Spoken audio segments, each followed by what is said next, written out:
over the Charlotte Hornets. This one was a little toughy down the stretch, but the Chicago Bulls win in overtime, scoring 12 points to only the Charlotte Hornets 5 for a win of 119 to 112. We're going to break it all down, have some fun, as only we can do. But first, we got to play that winning intro. You are now tuned in to Chicago Bulls Central, your number one place for all Chicago Bulls news and content. I see red, I see red, I see red, I see red, yeah, I see red, I see red, I see red, I see. All right, Bulls fans, the Chicago Bulls get an ugly win, but a win nonetheless. They now have won, I think, 10 out of their last 12 games.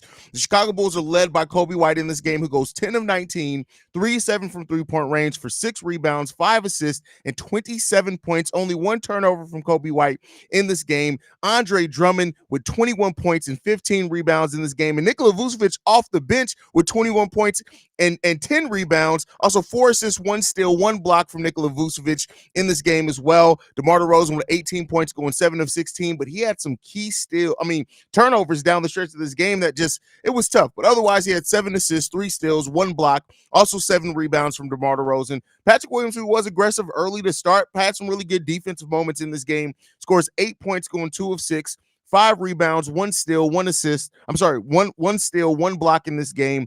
And then Zach LaVine, not the game that Zach LaVine had in his first game back. Only 9 points from Zach, going 2 of 9 from the field, 3 rebounds, 5 assists, 1 block in this game, only 2 turnovers. He was doing a little bit more facilitating in this game. Io with 6 points off the bench, Dalen Terry with 2 points off the bench, and Javon Carter also only plays 4 minutes. He goes 1 of 2, and Billy Donovan may have finally woke up to the fact that Javon Carter sucks. That's what he may have finally woke up to. Now, when you look at the Charlotte Hornets portion of this game, it was really carried by Terry Rozier, who went 10 of 18 in this game, 12 of 12 from free throw line for 39 points. The free throw discrepancy in this game was absolutely ridiculous in this game, and it seems like the refs were just calling everything ticky-tacky that they could on the Chicago Bulls. Now, keep in mind, the Charlotte Hornets in this game, I think, only had 5 turnovers in the first half. They end up finishing the game with 12 turnovers. The Chicago Bulls, who had 8 turnovers in the first half, end up finishing with 12 turnovers as well, so they got the turnovers underway in that second half of the game, and that was a big part of the Bulls getting this win as well. We end up with 18 points off turnovers to only their 8 points off turnovers, and then second chance points. In the first half of this game, we were getting murdered by second chance points. We actually lost the second chance points battle 9-6. We end up winning overall in this game off second chance points 17-14. That's really big for the Chicago Bulls to come back. We talked about they had to own the offensive glass. We ended up getting 12 offensive rebounds overall in this game. We ended up winning the rebounding battle by 7. We were losing the rebounding battle by 2 in the first half of the game. So the Bulls really came out and fixed a lot of things that were ailing them in the first half of this game to eventually get this victory, and that's good. Still was a weird game. The pace, everything was really kind of weird at times in this game, but the Bulls were able to pull out the victory, and that is the most important thing. Miles Bridges also had 24 points for the Charlotte Hornets, and then Smith Jr. coming off the bench for them had 15 points. But like I said, Bulls took care of business defensively. We stood up defensively when we needed to, and we played really well in that overtime period. They really didn't have a chance in overtime. We got out on them early, got the lead early, and really created that separation like you want to see from the Chicago Bulls doing that game. And so that's how it all shakes out in the game. The Bulls have a defensive rating overall in this game is 109 as a team. That just shows how much they were able to step up that defense when needed. Also an offensive rating of 112. That's a pretty solid differential there. The Bulls got some things they need to tighten up. You're not going to win a lot of games playing like this against better teams in the NBA, and that's one of the things that's always tough and frustrating about this Bulls team. We play down to our competition, and this was a game where the Bulls really, had they took care of business earlier on, played better defense in moments, this game could have and should have been over with by the third quarter, but the Bulls just didn't execute at the level that they needed to for a full 4 quarters. But like I said, I'm not going to complain about it too much. We end up getting the victory. We got an easier part of the schedule. We get a couple of days off now before we come back on Wednesday against the Rockets. That's the second best defensive team in the league. So you definitely want to see the Chicago Bulls be able to take care of business better against that Houston Rockets team. But other than that, right now, man, the Chicago Bulls have taken care of that business. They've moved up the standings. I think now they're going to be the 9th seed in the NBA because the Brooklyn Nets didn't play today. We were tied, so we leapfrogged them. So that's a benefit there as well. We are now, if I'm not mistaken, 4.5 games back of the 8th seed, which the Miami Heat sit in that one right now. The Bulls have been playing solid, 6-4 in their last 10. Like I said, 10-2 in their last 12. The Bulls are playing better basketball, but we still got some things that we need to tighten up. The wins are coming, but it's going to get tougher at some point. Teams are going to figure you out, and so the Bulls need to have better execution down stretches of games so that they can keep going with that. So, but otherwise, like I said, the Bulls got the victory. That's the most important thing. Coby White playing with that confidence that we're used to seeing Coby White play with, and he really did help. And Zach LaVine didn't give us much of anything. I wonder if this is now going to reverse. Now, after the last one where Zach scored 15, we got a whole bunch of, hey, the teams could be back in on Zach. Don't be surprised if tomorrow morning we get a lot of, hey, these teams are no longer interested in Zach. That's just the way that the ebbs and flows go, unfortunately, when it comes down to it, man. But the Bulls pulled it off. We got the victory. That's the most important thing. Let's see how you guys are feeling about tonight. DJ Reese B says, woo, we pulled it off. Yep, same thing. Never mind. I was going to make a joke there.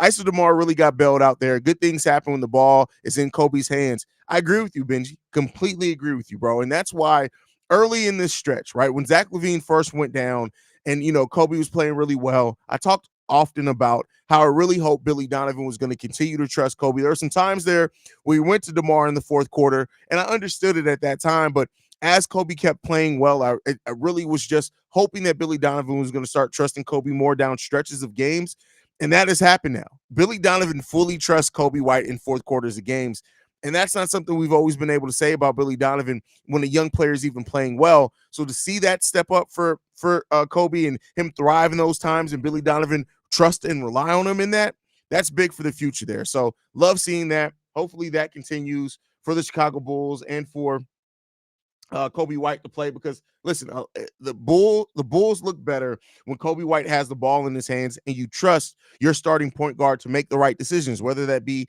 to dish it off or whether that be to try to score himself. Bathor Payne says, and guys really question why the fuck some of us would want DeMar gone. This man did everything he could to fuck us. He was Luke Getzian out there, that's for sure. I told you Coby White would have a big night because this is his home. No, you said the man was going to have 40. Like, come on, chill. Let's be clear here. 25 is a regular night. Like, it's not like it's a huge night. You got to get at least to 30 if you're going to talk about big nights there, Shay. That's all I'm going to say. But he had a huge impact on this game, man. Huge impact. Bathor Payne says Coby should have the ball in his hands, not damn DeMar. Agree with you. Completely agree with you on that one. Alex Larez in the building says a win is a win, but this was painful to watch. Can't argue with you on that one. Sydney, oh my God, I was terrified about this game. Congrats, boys. They made the 9th seed. I was really worried when it went into overtime. I'm not going to lie to you. It had the feelings of some of those games that the Chicago Bulls end up losing in overtime, even though they played pretty well throughout the game. And I'm just glad that didn't happen. I'm glad I'm not here talking to you guys about a loss. We get to talk to you guys about a Bulls win, and a Bulls win in overtime at that. Jack Holland says, what was DeMar doing? I'd like to commend Zach on his play tonight, defense especially. The game was closer than it should have been, but hey, we got the dub. Drive home safe, beep, beep. And that, I didn't acknowledge that when I did talk about Zach's game. Zach has been way more locked in defensively. Now, if you guys are members on the channel, you'll know that I dropped a members-only video with Quentin from Let's Talk Bulls. And he made an amazing point when we were doing that episode. He said, I wonder if the reason we're seeing Zach LaVine locked in a little bit more defensively, if he knows that's one of the critiques on his game, and with, the trade stuff, if he's trying to make sure that people understand, hey, no, I can defend a little bit out here, which I'm not even mad at. I know some people may take the negative angle on that. I'm not going to personally take that, because at the end of the day, he's a Chicago Bull right now. And if you're playing defense for us, even if it is for you to try to make sure teams know that you can still play defense, I'm not even worried about it. Keep doing your thing, young fella. Keep doing your thing. Alex Larez says, at this point, I would rather seen DT on the floor over Zach. Damn, I'm not going to say that yet, but damn, that's crazy. That's crazy. DJ Reese B says, let's go. Let's keep this streak going. I mean, listen, the Bulls, listen, if they can get past Houston, the schedule is considerably easier. Now, you still got the Golden State Warriors after that, then the Spurs. But if they can get past Houston, get a win out of there, it'll be crazy. Humble J says, that game was crazy. I had 3 shots. That's funny. That's funny. Shay in the building says, Billy is a dumbass because he should have called a timeout when DeMar DeRozan got the rebound, so that way we didn't even have to go to overtime. I mean, I get what you're saying. And Billy has explained like his lack of timeouts and trying to trust momentum and things like that. But man, I mean, definitely in hindsight, you look at it and say for sure. Mateo says Coby absolutely must have the ball in his hands in crunch time. Agree. At this point, until Coby proves you a liar, you trust Coby White. You trust Coby White. The way that he's growing, that confidence is growing with him, that stepping up in the big moments is growing for him. You trust Coby White. Flaccavelli says we should be letting Coby learn how to close games with the ball in his hands. That's what a lot of people are going to go to, and you're not wrong on that one. Also, I understand why, but I'm upset we've seen little of Dalen. Nothing to note of Terry Taylor, and Phillips got called back down to the Windy City Bulls. I mean, at the end of the day, if Billy Donovan's not going to play Phillips, I'd rather see him back down in Windy City just so he can make sure he's getting those consistent minutes. I need to start getting those Windy City episodes back up as well so you guys can know how everybody's doing down there. Brazil Popular says, bruh, if we get Terry Rozier to replace Devon Carter, we beat everyone.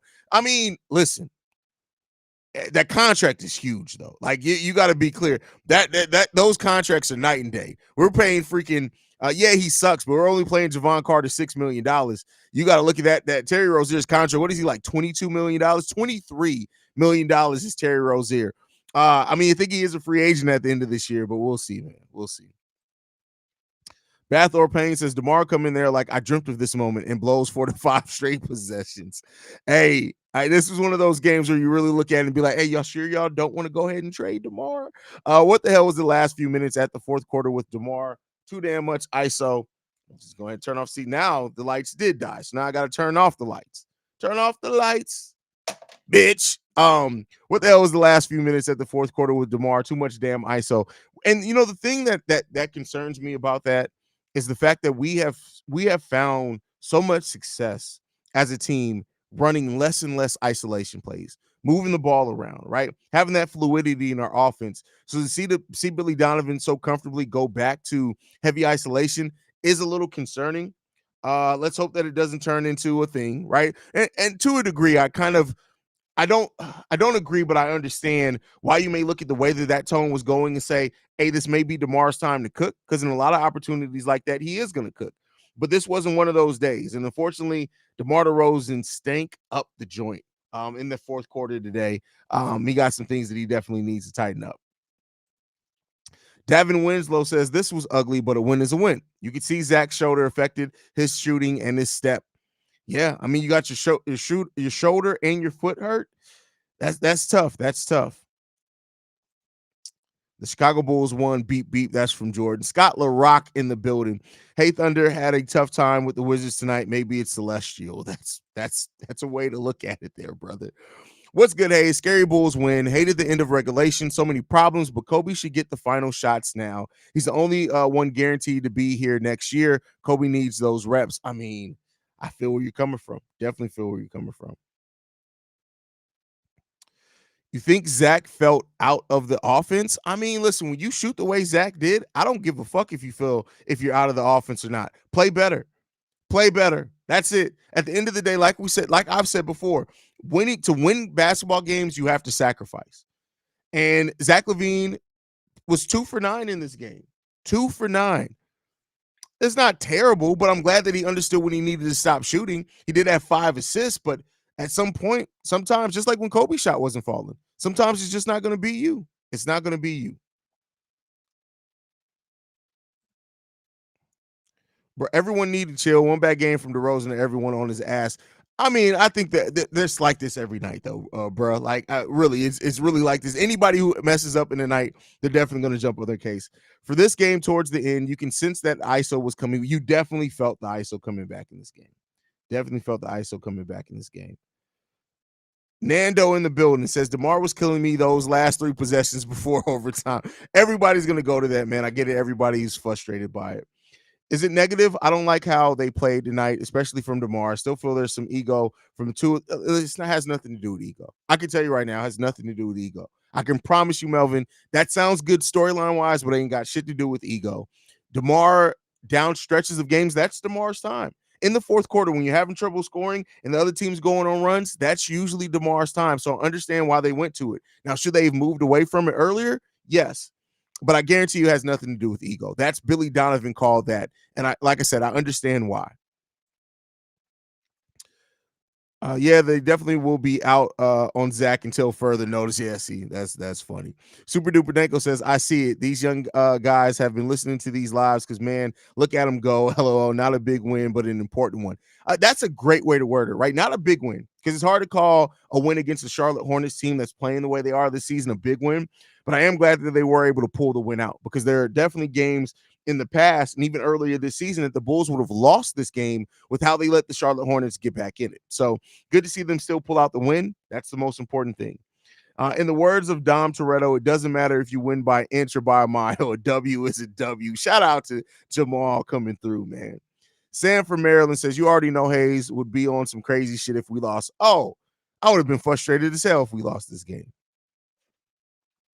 Just cop the City Ed Coby jersey, City Edition Coby jersey, and a signed and graded rookie card. This man balling. I'm a genuine fan of this. Hey, shout out to you, man. I mean, listen, Coby White has really, and seeing him grow in the way that he's developed, being somebody that was drafted by the Bulls, albeit not this front office, it really feels good to see that, man. It really feels good.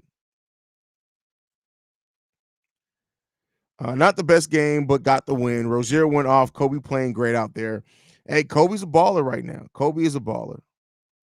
Melvin with the Shea comment. If you think about it, Drummond being perfect from the free throw line helped give us this ugly win. That's a fact as well. And he's talked about wanting to hit his free throws at a better rate. I think that hack of Drummond thing really does bother him sometimes.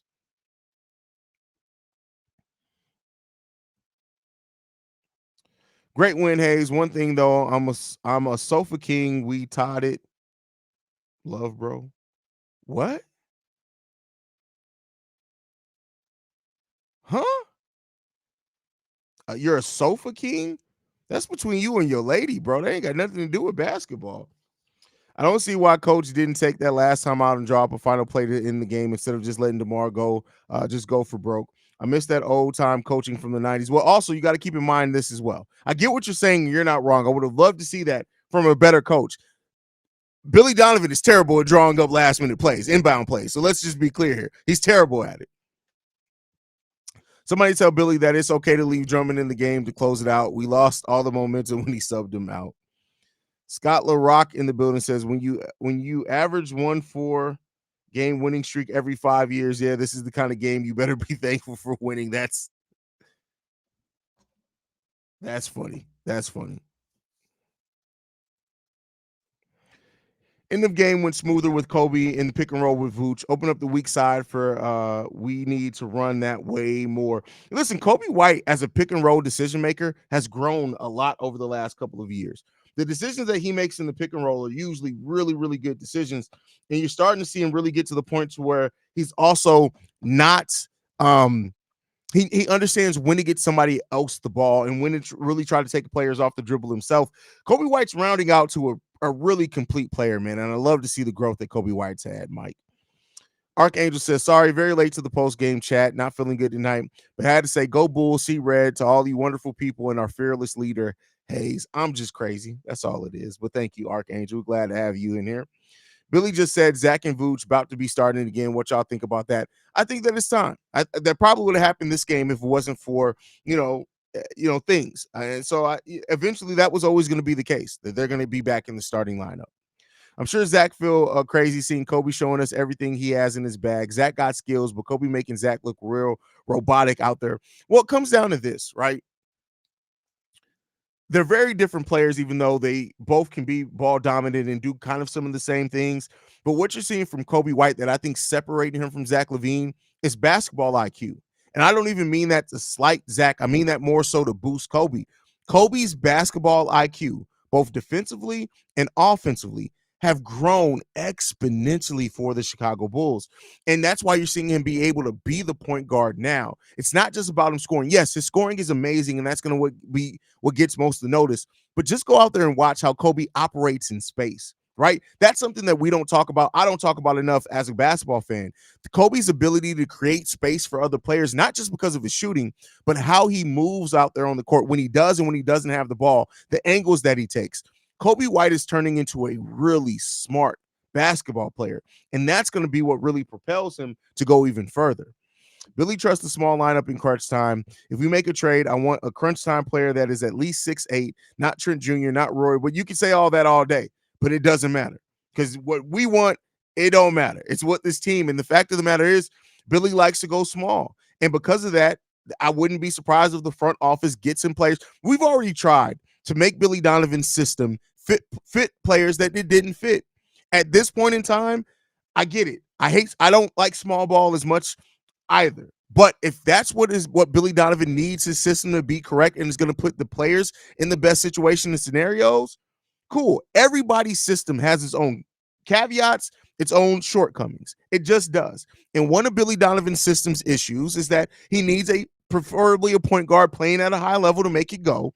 But then small ball is a part of that. And if you can get the right players, Gary Trent Jr. would definitely help with the spacing on this team, which would help Vooch and Drummond be able to operate more in what they do. So I'm not saying that it's ideal or what everybody should want, but I'm just saying that you have to understand what Billy's trying to run. And this front office, this ownership is tied to Billy Donovan. And so they're probably going to get things that fit the way that he wants them to play. So King Kehala says, I think if Billy was the type of coach to run plays that utilize our players' strengths, and especially Zach would have worked out better for us, and the team would have been better over the years. Well, I mean, you got to keep in mind, too. Let's not act like Zach's been horrible the whole time he's here. At the end of the day, Zach's had good seasons here under Billy Donovan. So it's not just like Zach was put in positions where he was bad. It's just that the pieces of the roster didn't necessarily always fit together, right? We talked about it. Individually, Zach, Vooch, and DeMar had solid seasons last year, but together, what the sum of the parts, the point differential was negative. They had one of the worst point differentials, I think the worst actually, of any three-man combination. So, I think we sometimes try to oversimplify, like, hey, well, if this player just played better, when for a basketball team to have success, it's about more than usually the one individual having a successful season. And the pieces just didn't work. They're working better now with Coby, but that's part of Coby having better basketball IQ, Coby being a better passer, Coby not turning the ball over more, and him being at a position that helps Billy Donovan's system work the best, and that's point guard. Do you think the organization wants Coby's value to go up and add him to the what? No. What? No. Come on, man. Do you think we will end up keeping the same team at the deadline? LaVine not helping this case. I mean, I actually talked about that here on today's daily episode. So you guys got to check out those pre-recorded videos that I drop every single day as well. But I do think that I put it at a 40% chance that Zach LaVine's is staying here past the trade deadline. Billy's system comes from the Westbrook OKC triple-double season. No, that's not where his system comes from. That's what one season where his system worked the best at, but that's not where his system comes from. DJ Reese B says, hopefully Billy developed DT correctly. He got star potential. Listen, I need to see more from Dalen Terry before I'm willing to say star potential. For one, you got to be able to score, right? And while Dalen has really given the Bulls some really, really, really, really good defense, I love the way Dalen Terry plays defense. I love how he gets active. I love his passing and transition, things like that. But let's be clear here. The dude has shot the ball largely terribly, right? So to have star level potential, you need to be better than that on the offensive side of the ball. So Keon Johnson in the building says, Vooch played okay, but every time Billy took Andre out of the game, we still couldn't rebound, and the deficit we kept getting close. No, Vooch played more than okay. Saying Vooch played okay is a narrative. It's not fact. Vooch played better than okay. Now, the team played different. And yeah, Andre Drummond killed it, specifically on the offensive rebounds boards today. But that's what Drum does. Chasing Dream said, why didn't Billy make an adjustment and put out his best defenders on the court in the last defensive possession in the fourth quarter with 26 seconds left? That you got to ask Billy Donovan.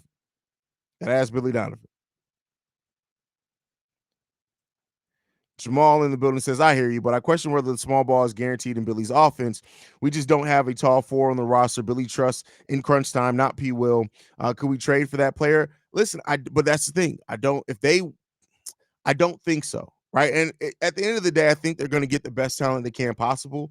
But I think this team, if they wanted more size, they would have played Julian Phillips more. If they wanted more size, they would have played Adama Sanogo. And I just don't think that's something that this team is trying to do necessarily. Now, that's not to say that a four that has some size and can stretch the floor some. But as long as DeMar DeRozan is on this team and playing with Nikola Vucevic, they're going to leave somebody out there who can try to stretch the floor at least a little bit to be a threat, just to have that spacing out there. Do you feel like Zach is tuning out again, or he's having a slow start to get back? It's 2 games. But let's be clear, he played really well the first game. It's 2 games, and he almost didn't play this game. He was questionable. So I don't think he's tuning anything out. I think the man is winded, and he's hurt, and he's trying to get back comfortable out there is what I think's happening. B-Ball Pod says, at this point, LaVine is either going to play for the betterment of the team or he's trying to play for the betterment of himself out of Chicago. I mean, technically, you could do both. It doesn't have to be mutually exclusive to that. But I will say this, just because you asked the question, if Zach LaVine was trying to just play for the betterment of himself, I personally would think then that we'd see him be more selfish offensively, and we're not really seeing that yet. Nikola Vucevic played good today, but when it came in the last 3 minutes of the fourth quarter, I would have had Andre Drummond out there to close the game since him and Coby White were having a rhythm. Completely agree with you on that one. Completely agree with you on that. Haize, what's up, bro? Why are we struggling with Charlotte? Did you watch the game? I mean, all you're proving to me is that you didn't watch the game. Super chat. Haven't seen super chat lately. Well, thank you, Diego. I appreciate you for that one, man. Zach offense is trash, but his defense since he's been back is way better. I mean, his offense wasn't trash in the first game back, but largely this game, yeah, he couldn't hit shit. But yeah. B-Ball Pod says, I agree with you, bro. Appreciate it. Love the channel. I appreciate you, brother. Bathor Payne with the super chat. Thank you guys for supporting the channel at any level, brother. Dalen has really, really, really good deep. Whoa. That's crazy. It be your own people. That's crazy. Archangel, I'm disappointed in you. How dare you slander my good name like that? That's crazy. Smacking your hand, that's crazy.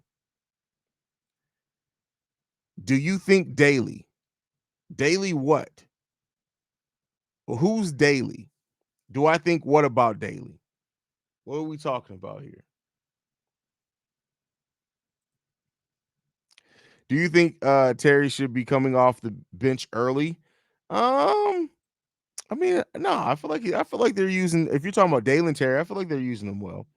I'm saying Phil Jackson would have figured out how to get the players on the same page and have all the players doing what they do best and run like a full functional machine, at least being contenders. No, that's not true either. Phil Jackson absolutely had teams that he couldn't get running, and sometimes things just don't work, right? You can't always just it's not always you can just make something work. The balance of this roster has been off. And so, no, I don't think that Phil Jackson is just going to magically have this team and pieces that we clearly see weren't fitting right together all of a sudden fit right. In 2 different instances, I was thinking that there could be garbage time minutes, but we wound up being a coulda, shoulda, woulda moment. Facts. Definitely on that one.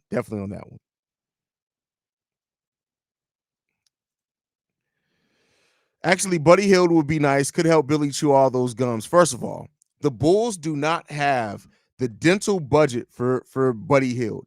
Have you seen the chompers on that young fella? Has anybody seen the chompers on Buddy Hield? I said it before. On when he goes to the dentist, they have to use the same machinery they use to clean horse teeth for Dalen Terry's mouth, bro. They got to. They use a power washer to clean those motherfuckers because ain't no other way. It's not possible. Watching Caruso locking defensively at the end of the game was amazing to watch. It's always great. I love Archangel was going to twist it, but I love seeing people lock in on defense, man. Why is Zach's on-ball defense that much better than his off-ball defense? Because of awareness. It's strictly because of awareness and IQ. Then a super chat. Thank you for supporting the channel. He says, I watched the first 1.5 quarters and thought that's an easy W for the Bulls. What just happened? Anyways, let's go Bulls. The Bulls were bullshitting. That's what happened out there. Damn, Ja's out for the rest. Ja, he just came back. What happened? See, this is why I always catch up on general NBA news. Is that real? Is that real? I'm not seeing anything out there for the rest of the season. I'm seeing that he was a game time decision. I'm not seeing anything for the rest of the season.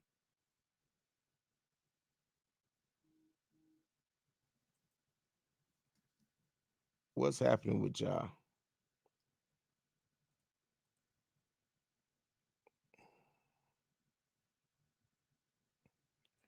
He tore. It's real. Damn. Damn, that sucks for Ja, man. That sucks for Ja. Damn, I hate to see that. That's crazy. That's crazy. That sucks, man. That really does suck. Damn, that's crazy. That's crazy. Damn, I can't even click the damn comment. Ja will undergo season-ending surgery following a tear in his right shoulder. Man, that sucks. Damn, that sucks, man. I gotta tell the boys I gotta record an emergency video. That sucks, man. That sucks. That really does suck. Hold on, I gotta send this text. That sucks, man. That sucks.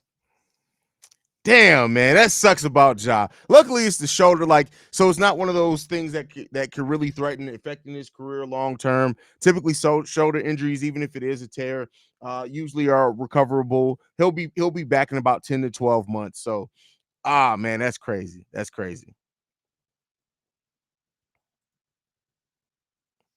Really hope he isn't another D. He's not. He's not gonna be. I hope not. I hope not, man. That's crazy. Ja's one of my favorite players to watch. One of my absolute favorite players to watch. That's crazy, man. That sucks. That sucks. Damn. All right, y'all. But to get back on the Bulls, man, really good game for the Bulls. That's crazy. And look how Memphis is playing. You know what? You know what though? I know this is a weak draft, but watch the Memphis Grizzlies end up getting the first overall pick. Watch the Memphis Grizzlies end up getting like the first overall pick. That's crazy, man. That sucks for Ja. That really does suck for Ja Morant. Carter for D Rose trade, they'll never take that. They'll never take that. So, two of the best point guards in the league went out today. Tyrese Halliburton and Ja Morant. That's wild. That's wild. But all right, guys, man, I'm gonna go ahead and get ready to end the stream. That sucks to end it on news. Like, no, in fact, let's not end it yet. I can't end it on bad news. Let's get back to talking about our Bulls, man. Coby White balled out today, man. It's good to see Coby White in his growth, as we've always talked about. And now with Zach LaVine and Nikola Vucevic potentially moving back into the starting lineup as soon as the next game on Wednesday, I'm really going to be interested to see how this bench continues to develop. Alex Caruso and Ayo Dosunmu were getting into a really nice rhythm, albeit that was with Torrey Craig as well when they were the bench unit. Now with Drummond, Caruso, Ayo Dosunmu moving to that bench with Dalen Terry now. I'm interested. That's all four players that can get out in transition, that can attack. They're solid defensively. Like, just think about that. Think about that as a defensive lineup, right? Let's bring the positivity back into this. Alex Caruso, Dalen Terry, Ayo Dosunmu, and Andre Drummond coming off your bench. That's defense. That's turnovers. That's getting out in transition. That's the watch your head unit, right? That unit can really do some damage for opposing teams when you look at keeping up and maybe even coming in with really high energy against those reserves. And I'm excited to see how that bench unit can develop together as well. I think that could be a really fun one to watch. So let me know what you guys think on that, man. That's still crazy. That sucks for Ja Morant. I'm sorry, I had to bring some positivity into it, but I'm thinking about how it'll have on D Rose. You know, I still want him back one day. It's not happening. It's not happening. After watching the game, Zach still looks gassed out. Let's hope that he gets back in shape. Got to stop eating those beans. Got to stop eating those beans. Probably good that the Grizzlies got D Rose. He could help Ja keep his head right and not get too down about the injury. Hey, that's a really good point. That's a human element to it. Two Crash Bandicoots on the court. Oh, hell no, son. They'll be trembling. That's hilarious. The unit going to be the 2024 bad boy. Oh no, come on, they ain't gonna be the bad boys. Like let's not embellish there, brother. Even the scoring wasn't there much tonight. Impressed with what I've seen from P. Will, bro. Yeah, defensively, and like the time where he just took the ball from the Hornets player for that offensive rebound and try to put it up. I was like, hey, listen, P. Will's getting aggressive out there. Getting aggressive, man. But guys, thank you so much for tuning in. Now I feel comfortable ending the live stream. We'll be live over on Locked On Bulls here in a second, guys. Thank you guys so much for tuning in. Make sure you hit the subscribe button as we're trying to get to 20,000 subscribers by the end of the season. You can follow us at Bulls Central Pod. You can send us any feedback, questions, comments, concerns, bullscentralpod@gmail.com. Lastly, if you want to leave a text message and our voicemail for the mailbag, the number to do so, 773-270-2799. We are the number one spot for everything Chicago Bulls related. I love you guys. Go Bulls, man. Peace, y'all.